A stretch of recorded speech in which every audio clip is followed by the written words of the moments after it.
негізі шетелде деңгей бойынша бөледі оқушыларды.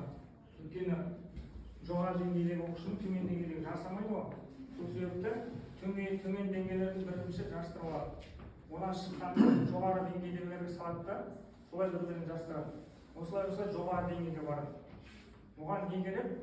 Конкурент керек қой, сендердің өздерінің класстастарың. Солармен жарысу керек.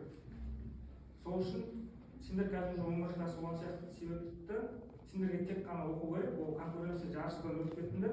Алда университет болады, сол кезде жарысасыңдар. Көп уақыттарында негізі оқуға бөлінді. Мысалы, қызығат мамандық таңдаңдар да, қызығат мамандық. Мысалы, даже машина өндіріс саласы енді дамып келеді ғой Қазақстанда. Мысалы, Kia, Hyundai секілді үлкен алпауыт компания бар ғой. Ол мысалы Кореяда и Америкада мысалы заводтар бар машина құрастыратын. Сол машиностроение саласын қызықтыңдар. Ол машиностроение жалақысы өте жоғары. Тек қана мысалы заң болмаса финансы таңдай бермей, сол саланы да таңдаған дұрыс. Қыздарға мысалы дәрігер саласы өте жоғары.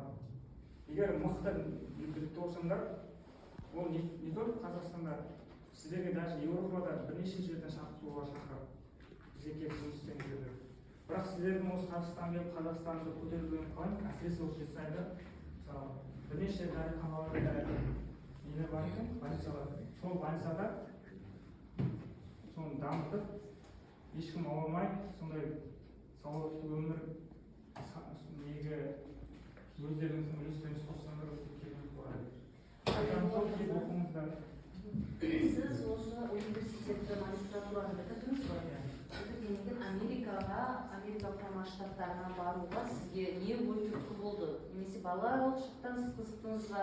Біздің мектебімізден Шуханов Алихановтан осындай түлек шықты, Америка құрама штаттарында жұмыс істеп жатыр дегенді есту ұстаздарға бір абырой. Мысалы үшін біз жаңа күттік. Не үшін күттік? Бұл кісінің де уақыты өте уақытпен жүреді балалар. Сіздер осы Ерболат мырзаның өзінің аузынан естісін, қалай барды Америкаға? Мүмкін 6 жыл грантта оқыды. Ал енді қазіргі табысы қалай? Америка құрама штаттарына барғанда тілден қиналған жоқсыз ба? Жатақ орындарыңыз қалай? Ата-анаңыз уайымдамады ма? Сіз қалай қорқыныш болмай бірден бардыңыз бұл жаққа? Біріншіден, мен бакалавр оқыдым. Бұл кезде универде мықты мамандар бар.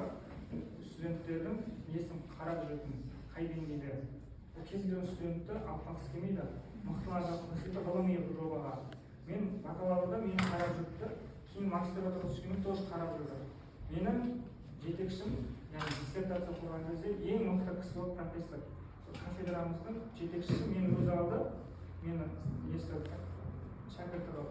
Сол кісінің қолының астынан мен диссертация қорғадым. Сол кісінің өзі маған 2 жұмыс дайындап қойған.